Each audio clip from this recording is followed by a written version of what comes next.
The sky cracked open with thunder as Clara stood alone on the dusty edge of her family's dying farmland. The bank had sent another notice this morning, their third, warning her father's debt had bled through the soil, leaving her with nothing but broken fences and dried out hope. She was 26, widowed too soon, and about to lose the only piece of her late husband that still felt alive, the land he had promised to turn into gold before the war swallowed him whole. She gripped the letter tighter, staring across the field, when suddenly a silhouette moved near the barn, a man rough and silent, appearing out of nowhere like a ghost who had always been there. She did not scream, she simply watched. He stood tall, sunburnt and worn, his hands scarred from work. His eyes said little, but everything he carried the weight of someone who had seen too much but still chose silence over sorrow. The local farmers called him the mute stranger, said he owned a small shack beyond the hills and helped wherever hands were needed, never asking for pay. Clara had never spoken to him before, but she had seen him fixing fences or hauling feed at sunrise. He always nodded, but never said a word now. As her world collapsed, she found herself walking toward him, unsure what she was about to say, or even why. The banker had given her 10 days to either pay the remaining balance or forfeit the farm, the only legal loophole, a clause in her late husband's will that allowed the land to transfer to a male heir or husband only if she remarried within the year. Desperation birthed madness, and madness found her standing in front of the silent farmer, her voice trembling as she asked him a question no woman should ever ask a stranger. She asked him to marry her, not for love or companionship, but for paper, for land, for survival.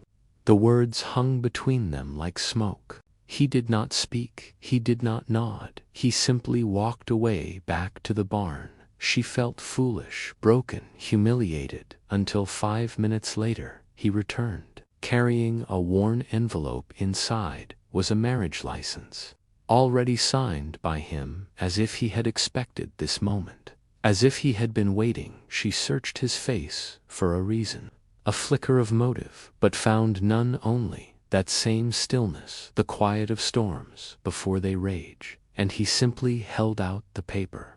She took it with shaking hands, unsure if she had just made the smartest or most dangerous decision of her life. The courthouse was quiet, the judge skeptical, but legalities made no room for suspicion. They were declared husband and wife by noon. Clara stared at the silent man standing beside her, trying to picture a future with a stranger whose voice she had never heard. She named him Jacob, not knowing if it was his real name, but he did not object, not once. Back home, he moved into the guest room, ate in silence, worked from dawn till dusk, and never touched her, never questioned her. He lived like a shadow that protected instead of haunted. Within days, changes began appearing on the farm. The irrigation started working again. Tools once rusted were oiled and functioning. The cattle looked healthier, the crops more hopeful, and Clara kept watching this man she had legally married but emotionally feared. She wanted to thank him, to ask him who he really was, but words seemed to bounce off his silence like pebbles on stone. Then one night, she found an old journal in the barn. It was not hers, nor her husband's. It was Jacob's. The entries were written in beautiful, shaky penmanship, describing every corner of the land. How he had worked the soil at night before anyone noticed. How he had hidden seeds and water drums before the drought came.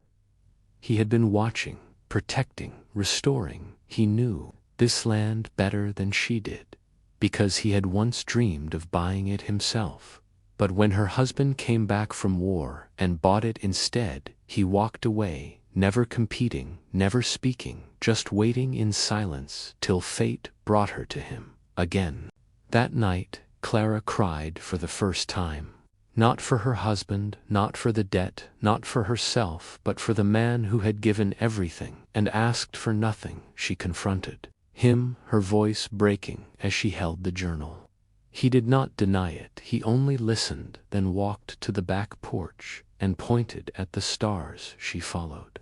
He traced a constellation with his finger, then gently reached for her hand and placed it over his heart.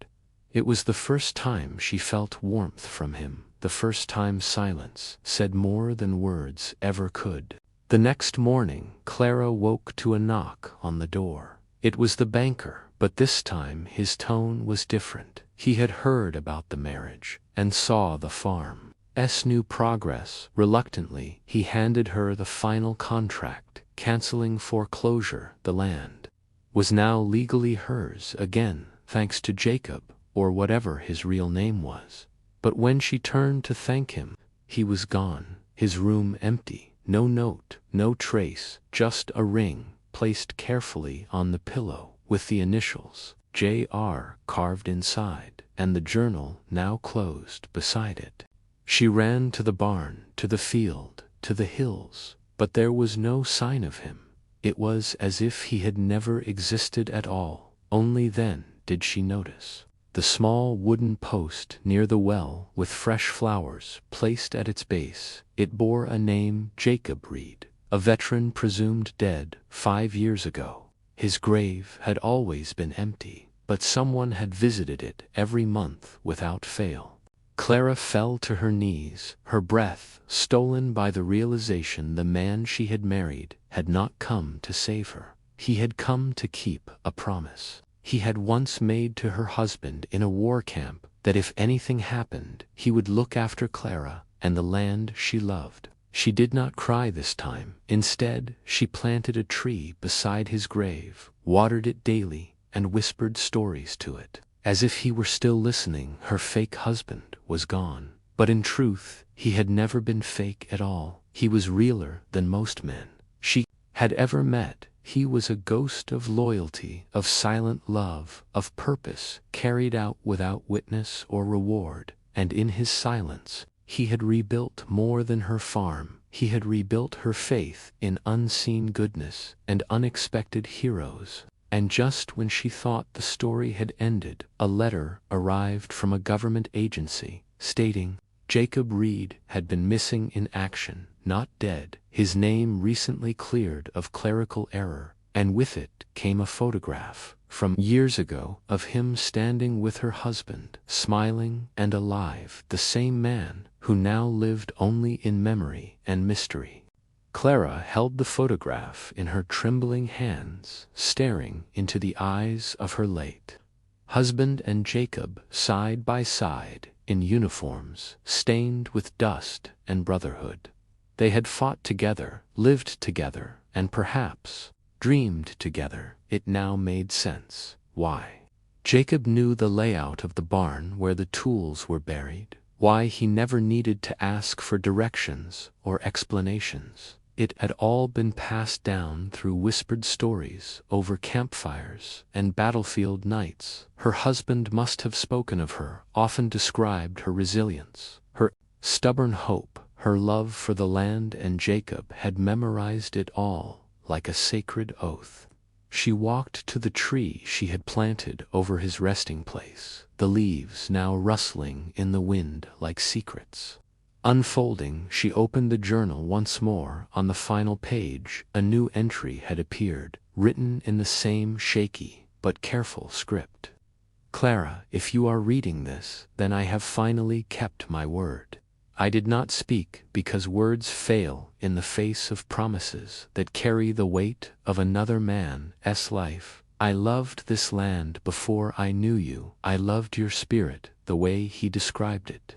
And when I saw you that day in the field, I knew the time had come to fulfill my silence with action.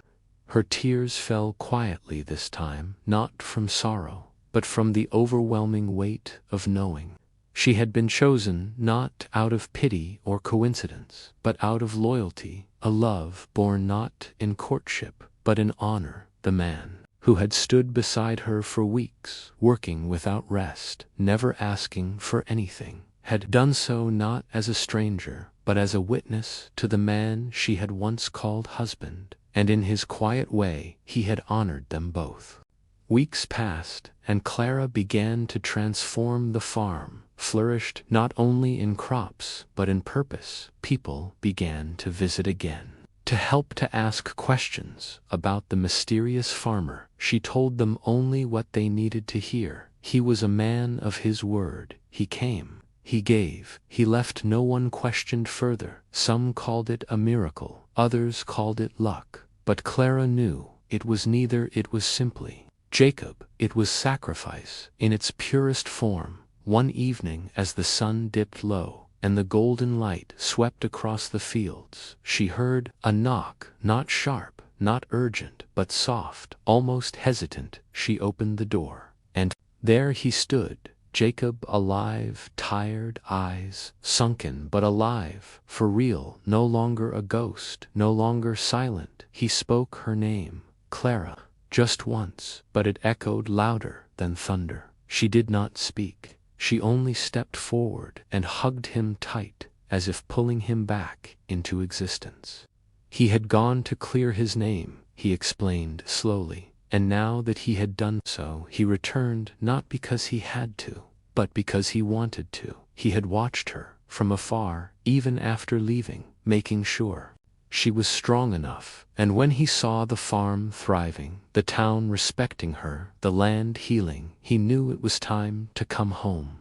Not to save her, but to stand beside her, as a man, as a partner, as the husband she never truly lost. They rebuilt everything together, not from desperation, but from choice. This time he spoke little, but enough, his words careful, measured, and meaningful. Their days were spent in the fields, their nights on the porch under the stars, where he once pointed in silence. Now he traced constellations with stories, names, memories. Their bond was no longer forged by legal documents or wartime promises, but by shared mornings and earned trust. One afternoon Clara found herself standing at the edge of town, facing the banker. Once more, this time, not with fear, but confidence. She handed him a proposal, turning her land into a cooperative where widows, veterans, and lost souls could find work and shelter, a place built not on profit, but on dignity. The banker stared at her, then at Jacob, standing beside her, and simply nodded. This town, once ready to turn its back, now stood to applaud. Years passed, and the legend of the silent farmer and the widow spread. Children would run through the fields, laughing, shouting stories of the ghost man who came back to life. Lovers carved their names into the bark of the tree where Jacob's grave once stood, now marked instead as the tree of oaths, a symbol of promises kept and love reborn, not in fireworks, but in rain, in sweat, in unspoken devotion. Clara never asked Jacob where he had gone during those months apart. She did not need to. She had everything she needed. In the way he woke before dawn, in the way he still oiled the hinges that no longer squeaked, in the way he rested his hand over hers. Every night, like a vow, repeated silently, she knew the world had changed him, had broken and rebuilt him in ways no one would ever understand, but she also knew she had changed too, from a young, desperate widow into a woman who chose to believe in the unseen. One day, while harvesting the final rows of corn, Jacob paused, placed his hand over his chest, and smiled, a rare, full smile that lit up his entire face. Clara walked over, wiped the sweat from his brow, and kissed his forehead. And in that moment, no words were spoken, but everything was understood, that love does not always come loud. It does not always arrive wrapped in flowers or fireworks. Sometimes it walks quietly, repairs fences at night, waits behind barn doors, and signs marriage papers without being asked twice. That evening they sat watching the horizon, and for the first time Jacob told her about the night her husband died, how he had held his hand and listened to his final wish, take care of her, make sure she never feels alone. And Jacob had carried that wish like a cross, across years, across silence, across battles, both real and emotional, until the day he could finally fulfill it, not as a burden, but as a blessing. And just before the sun vanished beneath the hills, Clara leaned against his shoulder and whispered, "If I had known you were the one I was waiting for, I would have walked to the ends of the earth to find you." He turned, kissed her hair, and replied, "I never needed you to find me. I only needed you to believe in me." As the wind picked up and the tree swayed gently under the sky, they sat there in stillness, not as strangers, not as ghost and widow, but as two hearts that had traveled through fire, lost silence and promise, only to find home, not in a house or a field, but in each other. And just as the stars began to appear again, a shooting light flashed across the sky, and Clara smiled, knowing that sometimes the most powerful stories are not the ones that begin with love, but the ones that are born from the ashes of duty and grow into something no one ever expected.